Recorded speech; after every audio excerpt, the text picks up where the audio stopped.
Hello दोस्तों, स्वागत है आपका हमारे चैनल यूपी एग्ज़ाम क्रेज़र में। दोस्तों, आज हम उत्तर प्रदेश करंट अफेयर 2020 का 1 ईयर का वीडियो लेकर आए हैं और इसमें हमने जनवरी से लेकर नवंबर तक के most important Uttar Pradesh current affair के क्वेश्चंस को शामिल किया है।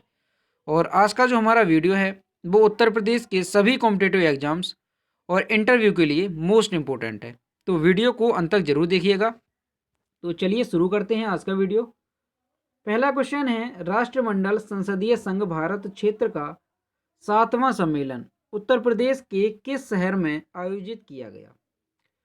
तो इसका आंसर है लखनऊ।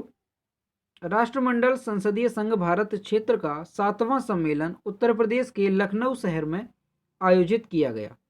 लोकसभा अध्यक्ष ओम बिरला ने सम्मेलन का उद्घाटन किया। सम्मेलन का मुख्य विषय विधायकों यानी कि कानून निर्माताओं की भूमिका है। अगला क्वेश्चन है, उत्तर प्रदेश सरकार नागरिकता के लिए प्रवासियों को शॉर्टलिस्ट करने वाला कौन से नंबर का राज्य बना? तो इसका जवाब है प्रथम, पहले नंबर का राज्य बना है। उत्तर प्रदेश के नए नागरिकता संशोधन अधिनियम CAA के तहत नागरिकता के लिए पात्र पाकिस्तान, बांग्लादेश और अफगानिस्तान से प्रवासियों को शॉर्टलिस्ट करने की कवायद शुरू करने वाला देश का पहला राज्य बन गया है। अगला क्वेश्चन है, उत्तर प्रदेश सरकार ने किसके नाम पर 121 एकड़ का चिड़ियाघर बनाने की घोषणा की है? तो इसका आंसर है अशफाक उल्ला खान। उत्तर प्रदेश सरकार ने हाल ही में घोषणा की है कि वह स्वतंत्रता सेनानी और क्रांतिकारी शहीद अशफाक उल्ला खान के नाम पर गोरखपुर में 121 एकड़ का चिड़ियाघर बनाएगी। अब जान लेते हैं अशफाक उल्ला खान के बारे में। तो अशफाक ने ज़्यादातर उर्दू में और कुछ हिंदी में वर्सी और हजरत नाम की कलम के तहत कविताओं की रचना की। वह हिंदुस्तान सोशलिस्ट रिपब्लिकन एसोसिएशन और काकोरी षड्यंत्र मामले से जुड़े थे। तो जो अशफाक उल्ला खान हैं वो एक कवि थे और उसके साथ साथ ये स्वतंत्रता सेनानी भी थे। तो इन्हीं के नाम पर गोरखपुर में 121 एकड़ का चिड़ियाघर उत्तर प्रदेश सरकार बनाएगी। अगला क्वेश्चन है, 23वें राष्ट्रीय युवा महोत्सव 2020 का आयोजन कहाँ किया गया? तो इसका आयोजन जो है वो उत्तर प्रदेश के लखनऊ में किया गया। युवा मामले और खेल मंत्रालय और उत्तर प्रदेश सरकार ने संयुक्त रूप से लखनऊ के इंदिरा प्रतिष्ठान में 23वें राष्ट्रीय युवा महोत्सव 2020 का आयोजन किया। 23वें राष्ट्रीय युवा महोत्सव 2020 की theme fit youth fit India है। दोस्तों ये याद रखिएगा क्योंकि थीम बहुत ज़्यादा इम्पोर्टेंट होती है। तो 23वें राष्ट्रीय युवा महोत्सव 2020 की थीम क्या है? Fit youth fit India. अगला क्वेश्चन है, उत्तर प्रदेश पुलिस ने किन शहरों में पुलिस आयुक्तालय कमिश्नरेट प्रणाली शुरू की है? तो इसका आंसर है लखनऊ और नोएडा। तो दो शहरों में लखनऊ और नोएडा में पुलिस आयुक्तालय यानी कि कमिश्नरेट प्रणाली शुरू की है। उत्तर प्रदेश मंत्रिमंडल ने राज्य की राजधानी लखनऊ और नोएडा के लिए पुलिस व्यवस्था की आयुक्तालय प्रणाली को मंजूरी दे दी है। यह प्रणाली आयुक्त के रूप में तैनात पुलिस महानिरीक्षक रैंक के IPS अधिकारियों को आधिकारिक शक्तियां सहित अधिक जिम्मेदारी देती है। अगला क्वेश्चन है, हाल ही में उत्तर प्रदेश में कितने रामसर स्थलों को जोड़ा गया? तो इसका आंसर है 6। तो अभी हाल ही में 6 रामसर स्थलों को जोड़ा गया है। कौन कौन से? नवाबगंज, पार्वती, आगरा समन, समसपुर, सांडी और सरसई नवार। तो ये 6 हैं स्थान जिनको रामसर स्थलों में जोड़ा गया है। उत्तर प्रदेश में 6 रामसर स्थलों को जोड़ा गया और राज्य में कुल 7 रामसर स्थल हैं। अगला क्वेश्चन है, भारत के पहले युद्ध स्मारक का कौन सा शहर मेजबानी करेगा? तो इसका आंसर है उत्तर प्रदेश का मेरठ शहर। तो उत्तर प्रदेश का मेरठ शहर जो है वो भारत के पहले युद्ध स्मारक की मेजबानी करेगा। उत्तर प्रदेश का मेरठ शहर कुत्ता, घोड़ा और खच्चरों सहित सेवा जानवरों के लिए भारत के पहले युद्ध स्मारक की मेजबानी करेगा। यह स्थान जानवरों के योगदान और वीरता के लिए खुद को समर्पित करेगा जिन्होंने कारगिल युद्ध के दौरान कश्मीर में युद्ध विराम संचालन और युद्ध के मैदान में सेना की मदद की है। तो उत्तर प्रदेश के मेरठ में भारत का पहला युद्ध स्मारक स्थापित किया जाएगा। अगला क्वेश्चन है, उत्तर प्रदेश राज्य सड़क परिवहन निगम ने महिला यात्रियों की सुरक्षा के लिए कौन सी हेल्पलाइन सेवा शुरू की है? तो इसका आंसर है दामिनी। इस हेल्पलाइन के लिए जो यूनिक नंबर है वो है 8114277777 को सब्सक्राइब किया गया है। अगला क्वेश्चन है, हाल ही में उत्तर प्रदेश सरकार ने खेतों में काम करने वाले किसानों के मरने या विकलांग होने पर उनकी सहायता के लिए कौन सी योजना शुरू की है? तो अभी हाल ही में उत्तर प्रदेश सरकार ने खेतों में काम करने वाले और किसानों के मरने या विकलांग होने पर मुख्यमंत्री कृषक दुर्घटना कल्याण योजना शुरू की है। अब क्या है ये कृषक दुर्घटना कल्याण योजना? देखिए, मुख्यमंत्री कृषक दुर्घटना कल्याण योजना के तहत यदि कोई किसान या उसके परिवार का कोई सदस्य किसी खेत में काम करते समय मर जाता है तो उन्हें 5 लाख की वित्तीय सहायता दी जाएगी। ये है मुख्यमंत्री कृषक दुर्घटना कल्याण योजना। अगला क्वेश्चन है, हाल ही में प्रख्यात उर्दू कवि जिनका 97 वर्ष की आयु में निधन हो गया, उनका नाम क्या है? तो उनका नाम है अजमल सुल्तानपुरी, जिनका सुल्तानपुर उत्तर प्रदेश में निधन हो गया है। तो इनका क्या नाम है? अजमल सुल्तानपुरी, और इनका उत्तर प्रदेश के सुल्तानपुर में निधन हो गया है। अजमल सुल्तानपुरी को उर्दू कविता में उनके योगदान के लिए मार्च 2016 में उत्तर प्रदेश उर्दू अकादमी द्वारा लाइफ टाइम अचीवमेंट अवार्ड से सम्मानित किया गया है। अगला क्वेश्चन है, हाल ही में द्विवार्षिक मेगा रक्षा प्रदर्शनी डिफेंस एक्सपो 2020 का 11वां संस्करण कहां आयोजित किया गया? तो इसका जो है उत्तर प्रदेश के लखनऊ में आयोजन किया गया है। उत्तर प्रदेश सरकार के सहयोग से रक्षा उत्पादन विभाग, रक्षा मंत्रालय द्वारा आयोजित डिफेंस एक्सपो 2020 का 11वां संस्करण पहली बार 5 से 9 फरवरी 2020 तक लखनऊ उत्तर प्रदेश में आयोजित किया गया। इसका मुख्य विषय था रक्षा के डिजिटल परिवर्तन पर ध्यान केंद्रित करने के साथ भारत उभरता रक्षा विनिर्माण हब था। इस एक्सपो को रक्षा विनिर्माण कंपनियों का महाकुंभ भी कहा जाता है। अगला क्वेश्चन है, हाल ही में कौन सा राज्य विद्युत विभाग के लिए प्रदर्शन विनियमन अधिनियम 2019 लागू करने वाला भारत का पहला राज्य बन गया है? तो इसका आंसर है उत्तर प्रदेश। बिजली उपभोक्ताओं को समय पर और परेशानी मुक्त सेवा प्रदान करने के लिए उत्तर प्रदेश राज्य ने बिजली विभाग के लिए प्रदर्शन विनियमन अधिनियम 2019 लागू किया है। उपभोक्ताओं को अब विभाग द्वारा उनकी शिकायतों को हल करने में देरी के लिए वित्तीय मुआवजा मिलेगा। सरकार की ओर से जारी अधिसूचना के मुताबिक अगर मीटर खराब की मरम्मत में देरी होती है और कॉल सेंटर द्वारा प्रतिक्रिया नहीं दी जाती है तो उपभोक्ताओं को प्रतिदिन 50 रुपये मिलेंगे। भूमिगत केबल टूटने की मरम्मत में देरी होने की स्थिति में उपभोक्ताओं को प्रतिदिन 100 रुपये मिलेंगे। तो देखिए, ये उत्तर प्रदेश में ये अधिनियम लागू किया गया है। अगर किसी भी जो लोग हैं उत्तर प्रदेश के निवासी, अगर उनका मीटर खराब है और मीटर की मरम्मत होने में देरी होती है और कॉल सेंटर के द्वारा जो है प्रतिक्रिया नहीं दी जाती है तो उनको प्रतिदिन के हिसाब से 50 रुपये दिए जाएंगे। और अगर भूमिगत केबल जो टूटती है और उसकी मरम्मत में देरी होती है तो उपभोक्ताओं को 100 रुपये प्रतिदिन के हिसाब से दिए जाएंगे। अगला क्वेश्चन है, हाल ही में उत्तर प्रदेश मंत्रिमंडल ख्वाजा मोइनुद्दीन चिश्ती उर्दू अरबी फारसी विश्वविद्यालय का नाम बदलकर क्या रखने की मंजूरी दी है? तो इसका जवाब है ख्वाजा मोइनुद्दीन चिश्ती भाषा विश्वविद्यालय, और ये जो विश्वविद्यालय है वो लखनऊ में स्थित है। अगला क्वेश्चन है,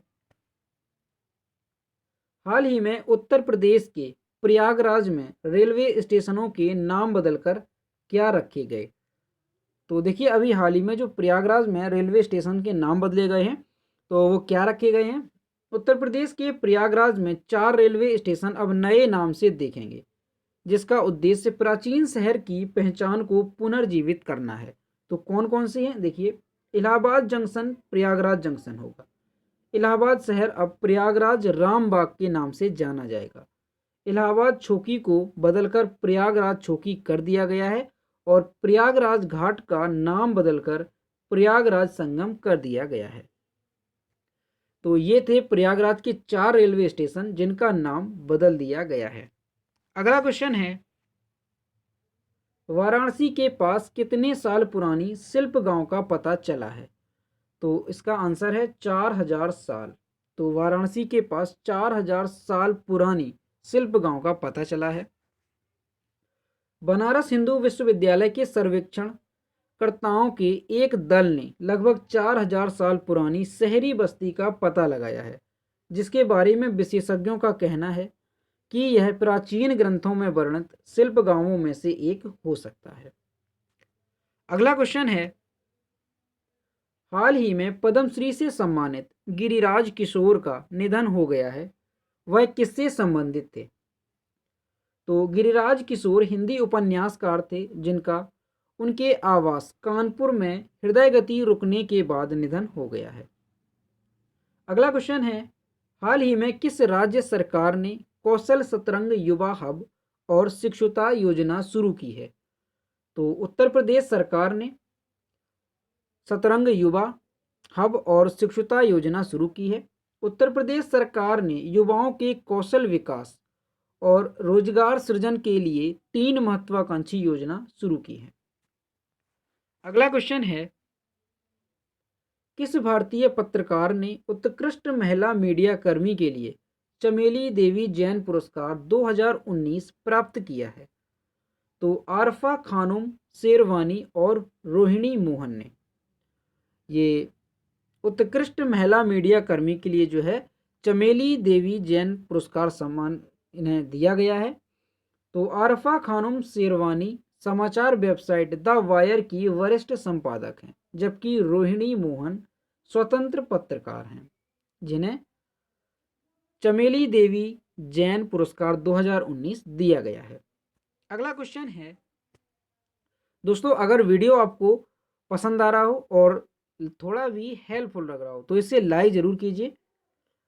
अगला क्वेश्चन है, हाल ही में उत्तर प्रदेश राज्य की किस बॉलीवुड अभिनेत्री का निधन हो गया है? तो नवाब बानो उर्फ निम्मी, ये बॉलीवुड अभिनेत्री हैं जिनका हाल ही में निधन हो गया है।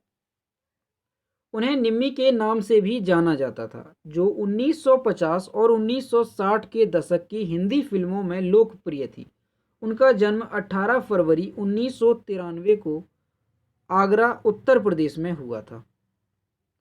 उन्होंने महान अभिनेता निर्देशक राज कपूर की बरसात से अपनी शुरुआत की थी।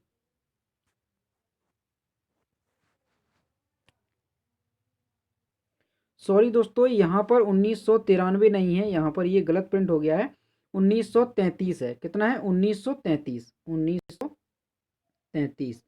तो उनका जन्म जो है 18 फरवरी 1933 को आगरा उत्तर प्रदेश में हुआ था।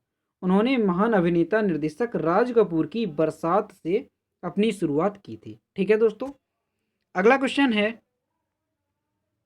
उत्तर प्रदेश में आवारा गाय को गोद लेने पर सरकार कितने रुपए प्रति माह प्रदान करेगी? तो उत्तर प्रदेश सरकार जो है वो 900 रुपए प्रति माह प्रदान करेगी आवारा गाय को गोद लेने पर। देखिए इसके बारे में क्या है इससे प्रावधान। पशुओं से अत्यधिक भरे हुए अपने मौजूदा गौ आश्रयों के साथ योगी आदित्यनाथ सरकार ने ऐसे 1 लाख मवेशियों को सार्वजनिक गोद लेने के लिए रखने का फैसला किया है और वह ऐसे इच्छुक लोगों के बैंक खातों में प्रति माह 900 रुपये स्थानांतरित करेंगे जो एक गाय ले सकते हैं। ऐसे प्रत्येक जानवर की पहचान के लिए कान में टैग लगाया जाएगा। ठीक है दोस्तों, तो 900 रुपये जो है प्रति माह प्रदान किए जाएंगे जो भी व्यक्ति गाय को गोद लेगा। और इसकी पहचान के लिए क्या किया जाएगा, जो जानवर है उसके कान में टैग लगाया जाएगा। अगला क्वेश्चन है, हाल ही में कोविड-19 के पूल परीक्षण की शुरुआत करने वाला पहला राज्य कौन बना? तो इसका आंसर है Uttar Pradesh. Indian council of medical research की मंजूरी के बाद उत्तर प्रदेश पूर्व परीक्षण करने वाला पहला राज्य बन गया है। अगला क्वेश्चन है, हाल ही में कौन सा राज्य अपने सामुदायिक रसोई और सामुदायिक स्त्रियों को जियो टैग करने वाला पहला राज्य बन गया है? तो इसका आंसर है उत्तर प्रदेश। तो राज्य सरकार ने लाभार्थियों की आसानी के लिए गूगल मैप्स ऐप पर इन सभी प्रतिष्ठानों के स्थानों को भू मानचित्र के साथ गूगल के साथ जोड़ दिया है। अगला क्वेश्चन है, हाल ही में गृह मंत्रालय ने उत्तर प्रदेश के मंडुआडीह रेलवे स्टेशन का नाम बदलकर क्या रखने की मंजूरी दी है? तो जो उत्तर प्रदेश का मंडुआडीह रेलवे स्टेशन है उसका नाम बदलकर बनारस रेलवे स्टेशन रखा जाएगा। अगला क्वेश्चन है, हाल ही में उत्तर प्रदेश सरकार ने 19 अंतर्राष्ट्रीय खिलाड़ियों के घरों के लिए सड़क के बनाने के लिए कौन सी योजना शुरू की है? तो ये जो योजना है उसका नाम है मेजर ध्यानचंद विजय पथ योजना। तो उत्तर प्रदेश सरकार ने 19 अंतर्राष्ट्रीय खिलाड़ियों के घरों के लिए सड़क के बनाने के लिए जो है मेजर ध्यानचंद विजय पथ योजना शुरू की है।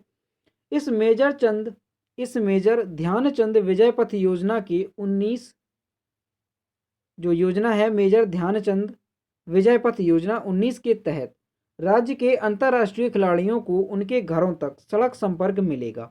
भारतीय तेज गेंदबाज भुवनेश्वर कुमार, पूर्व तेज गेंदबाज प्रवीण कुमार, पीयूष चावला और मोहम्मद कैफ 19 एथलीटों में शामिल हैं जिन्हें योजना का लाभ दिया जाएगा।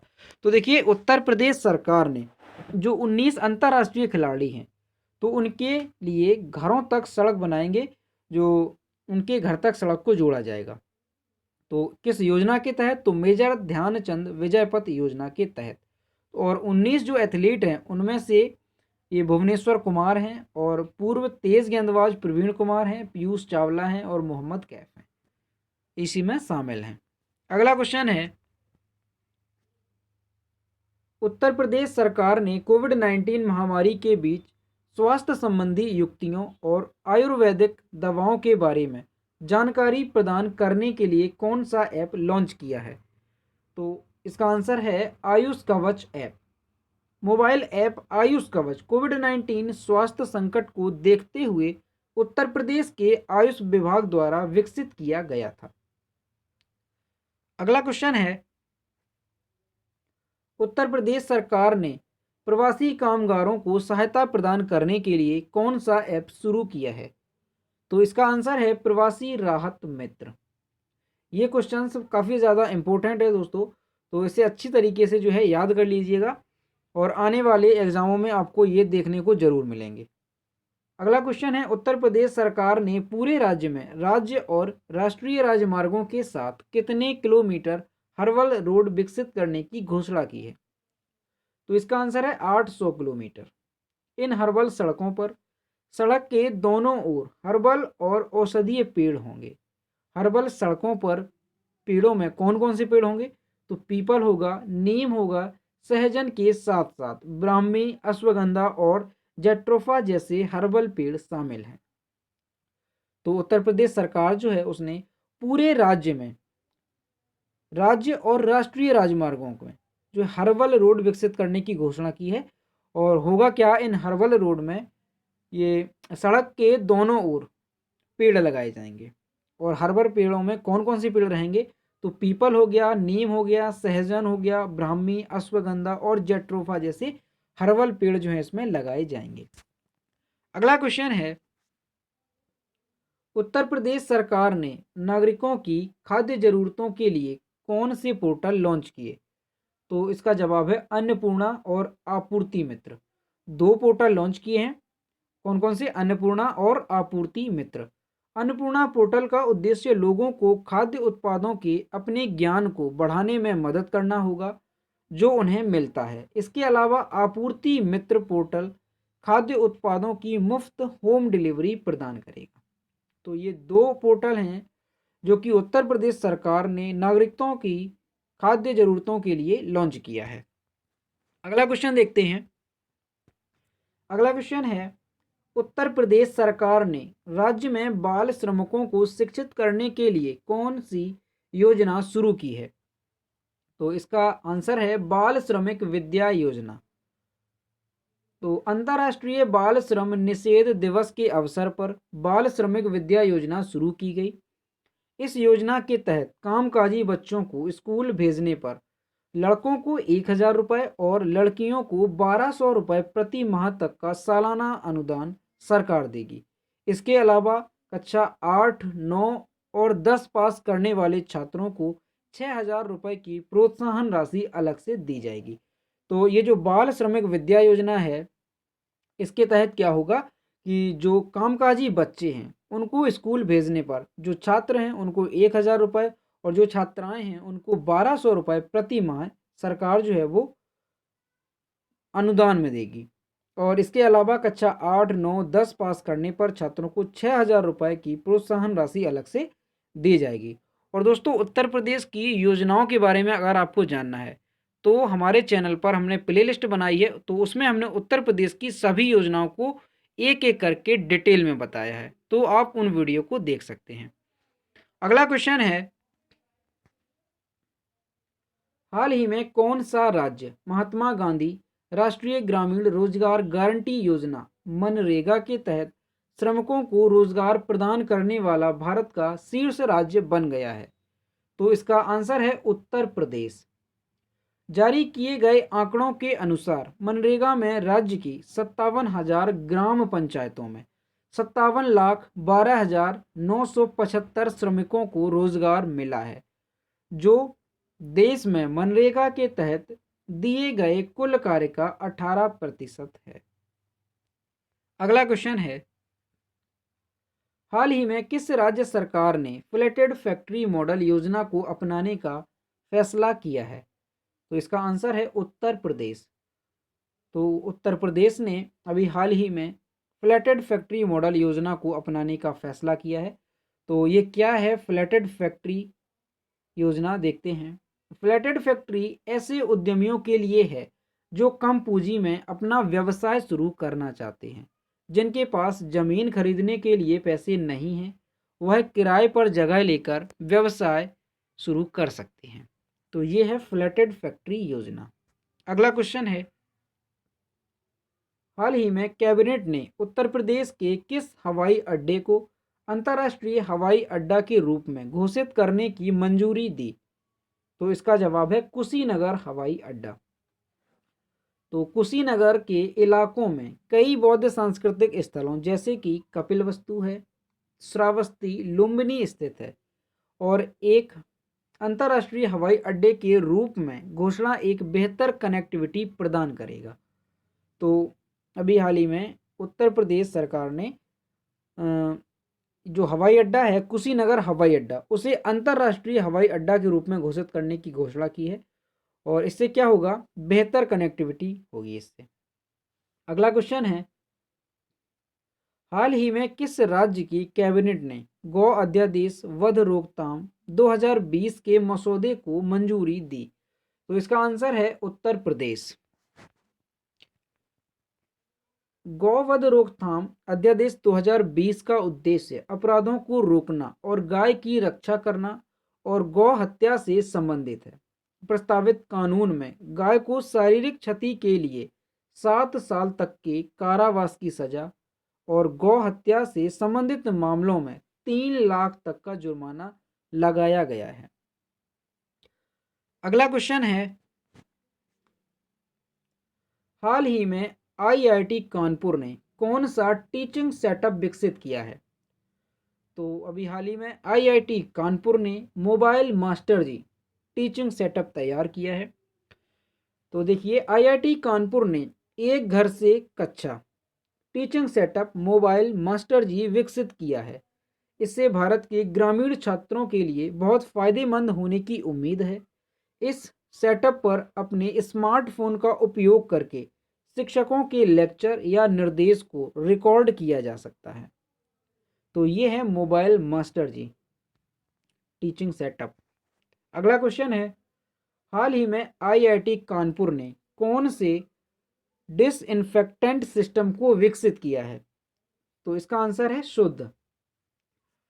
आईआईटी कानपुर के डिसइंफेक्टेंट सिस्टम को शुद्ध नाम दिया गया है।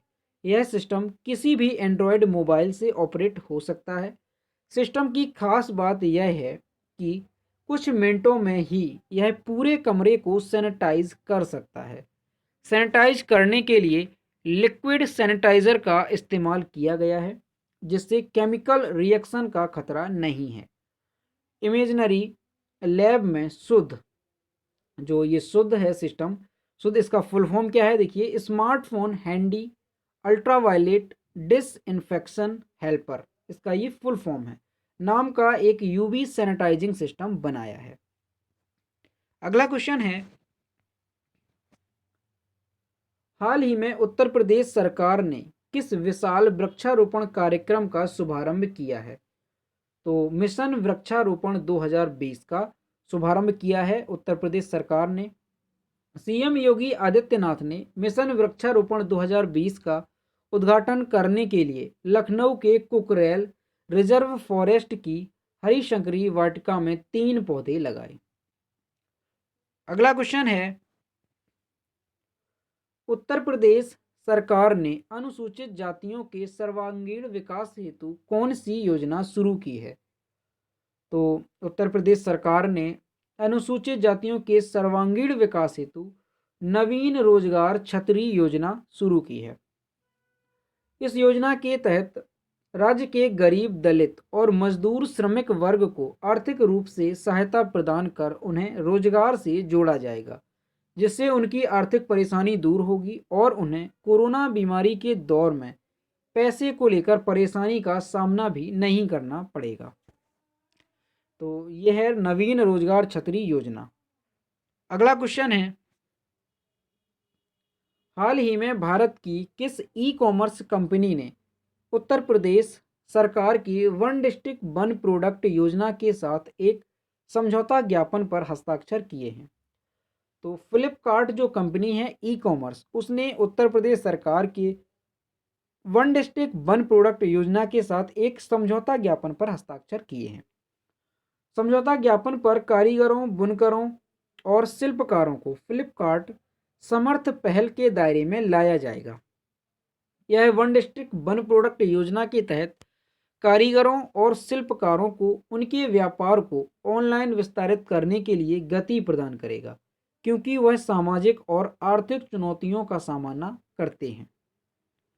तो अभी हाल ही में जो ई कॉमर्स कंपनी है फ्लिपकार्ट, उसने उत्तर प्रदेश सरकार की वन डिस्ट्रिक्ट वन प्रोडक्ट योजना के साथ समझौता ज्ञापन पर हस्ताक्षर किए हैं। अगला क्वेश्चन है, हाल ही में उत्तर प्रदेश सरकार ने बुंदेलखंड क्षेत्र में जल संकट को हल करने के लिए किस देश के साथ सहयोग की योजना पर हस्ताक्षर किए हैं? तो इजराइल देश के साथ उत्तर प्रदेश सरकार ने जो जल संकट है उसको हल करने के लिए हस्ताक्षर किए हैं। अगला क्वेश्चन है, हाल ही में किस राज्य सरकार ने यूराइज पोर्टल लॉन्च किया है? तो हाल ही में उत्तर प्रदेश सरकार ने यूराइज पोर्टल लॉन्च किया है। तो देखिए क्या है यूराइज पोर्टल। हाल ही में उत्तर प्रदेश सरकार ने यूराइज, इसका फुल फॉर्म देखिए, तो unified reimagined innovation for student empowerment portal launch किया है। तो यूराइज का ये फुल फॉर्म है। यह छात्रों को राज्य में लर्निंग, कैरियर काउंसलिंग और रोजगार प्राप्त करने जैसी विभिन्न पहलुओं में मार्गदर्शन करेगा। यह portal doctor APJ Abdul Kalam तकनीकी विश्वविद्यालय द्वारा विकसित किया गया है और इस पोर्टल को मुख्यमंत्री योगी आदित्यनाथ ने 24 सितंबर 2020 को लखनऊ में लॉन्च किया है। कहाँ पर किया है? तो उत्तर प्रदेश के मुख्यमंत्री योगी आदित्यनाथ ने 24 सितंबर 2020 को लखनऊ में लॉन्च किया है।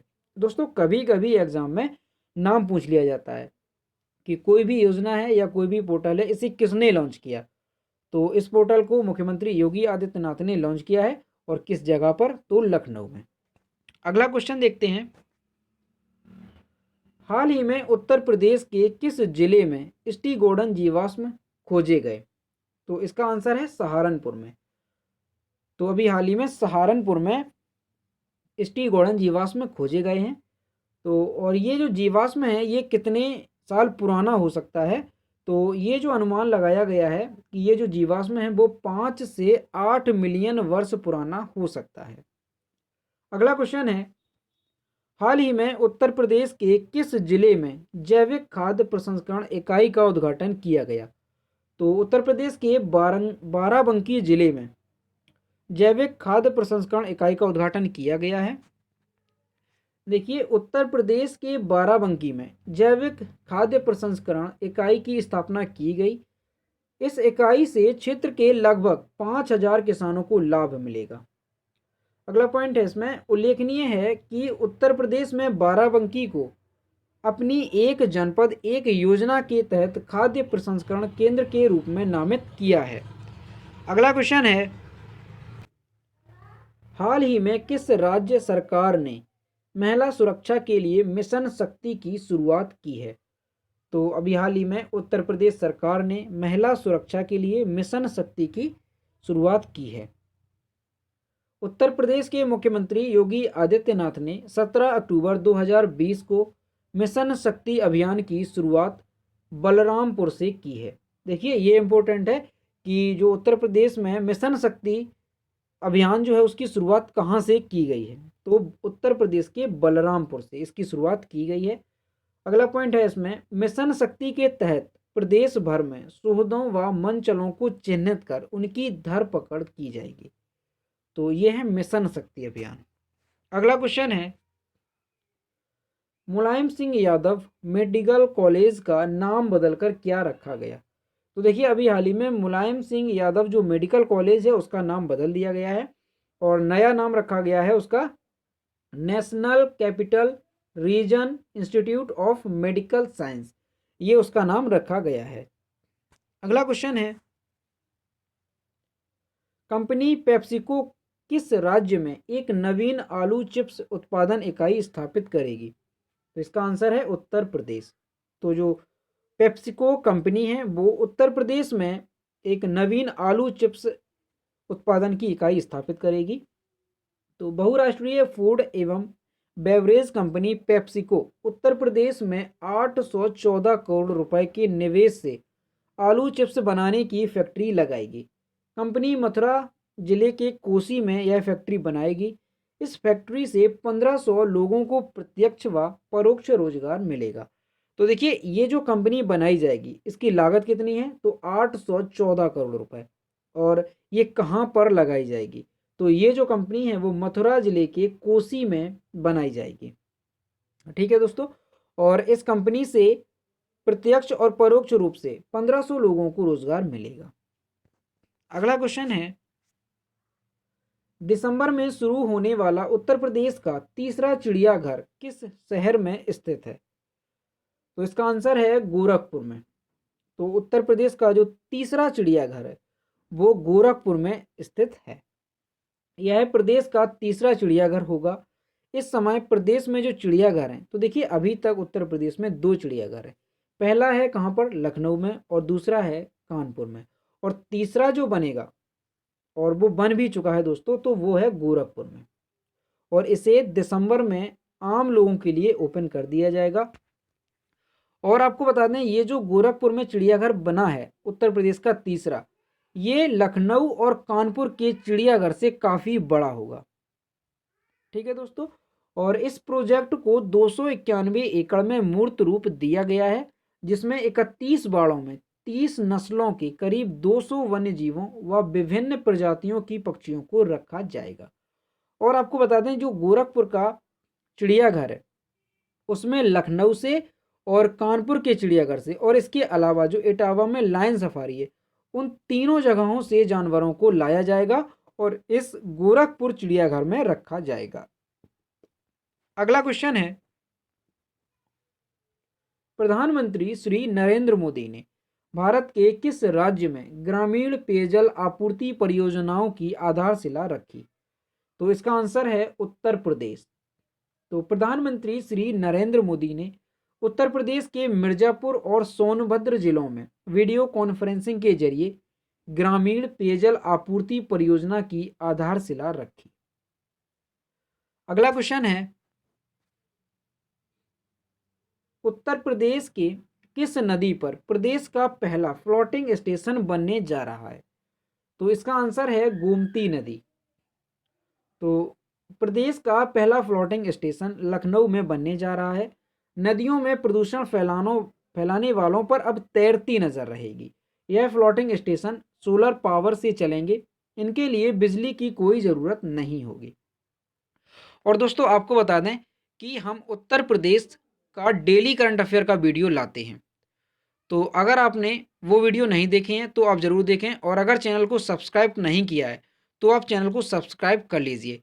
और वहाँ पर जो हम डेली करंट अफेयर में क्वेश्चन लाते हैं तो उसमें हम हर एक क्वेश्चन को डिटेल में बताते हैं, तो इसलिए आप चैनल को सब्सक्राइब कीजिए और Uttar Pradesh daily current affair के वीडियोज़ ज़रूर देखिए। अगला क्वेश्चन है, देश की सबसे बड़ी अमरूद नर्सरी उत्तर प्रदेश के किस शहर में स्थापित होगी? तो इसका आंसर है प्रयागराज। तो भारत की सबसे बड़ी अमरूद नर्सरी जो है वो उत्तर प्रदेश के प्रयागराज में स्थापित की जाएगी।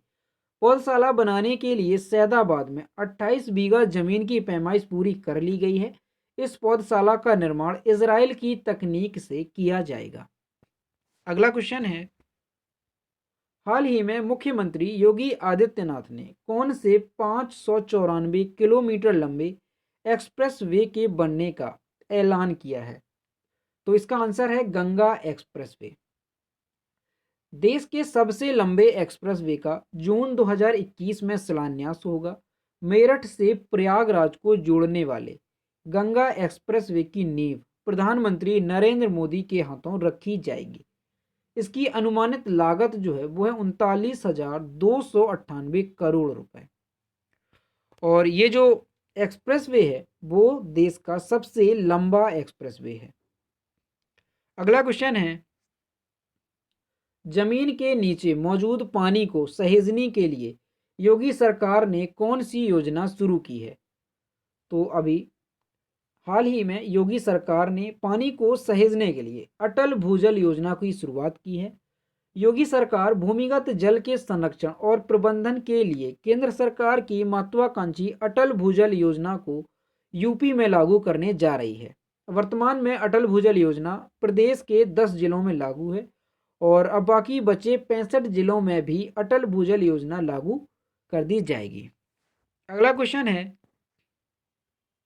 प्रदेश का पहला फ्लैटेड फैक्ट्री कॉम्प्लेक्स किस शहर में स्थापित होगा? तो इसका आंसर है आगरा में। आगरा के फाउंड्री नगर में 5 एकड़ क्षेत्र में 125 करोड़ रुपए की लागत से यूपी के पहले फ्लैटेड फैक्ट्री कॉम्प्लेक्स का निर्माण होगा। अगला क्वेश्चन है, हाल ही में प्रधानमंत्री नरेंद्र मोदी ने लखनऊ विश्वविद्यालय में चल रहे शताब्दी वर्ष समारोह में कितने रुपए का सिक्का जारी किया? तो इसका आंसर है 100 रुपए का। तो प्रधानमंत्री नरेंद्र मोदी वर्चुअल इस कार्यक्रम से जुड़े थे और उन्होंने लखनऊ विश्वविद्यालय के शताब्दी वर्ष कार्यक्रम की शुरुआत में 100 रुपए का सिक्का और एक विशेष डाक टिकट जारी किया। और दोस्तों अगर आपको वीडियो पसंद आया हो तो इसे लाइक ज़रूर किया करो। वीडियो को बनाने में